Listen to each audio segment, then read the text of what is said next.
મિત્રો આપ જોઈ રહ્યા છો વાયએનએન ન્યૂઝ. હવે જોઈએ અગત્યના સમાચાર.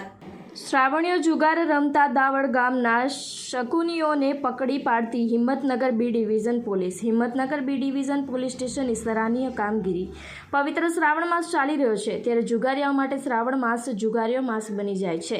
ત્યારે શ્રાવણ માસમાં ઠેર ઠેર જગ્યાએ જુગારીયાઓ જુગાર રમતા જોવા મળે છે. હિંમતનગર બી ડિવિઝન પોલીસ અનેક ગુના ઉકેલી સરાહનીય કામગીરી કરી રહી છે. ત્યારે Himmatnagar B division police station સ્ટાફના માણસો પેટ્રોલિંગમાં હતા તે દરમિયાન બાતમી મળતા ધાણધા જીઆઈડીસીમાં કેટલાક માણસો ગંજીપાનાથી હારજીતનો જુગાર રમતા હતા. ત્યારે બી ડિવિઝન પોલીસ સ્ટેશનના સ્ટાફના માણસો જુગારીયાઓને પકડી પાડી કાયદેસરની કાર્યવાહી કરેલ છે.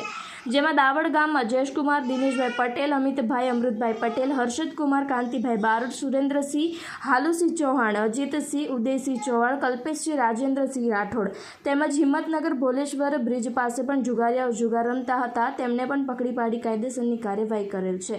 બી ડિવિઝન પોલીસ સ્ટેશને ₹18,400 રોકડ રકમ સાથે પકડી કાયદેસરની કાર્યવાહી કરેલ છે. આમ જુગારીયાઓને પકડી પાડતા જુગારીયાઓમાં ફડફડાટ ફેલાઈ ગયો છે. Reporter Bharatsinh Rathod, YNN news, Sabarkantha.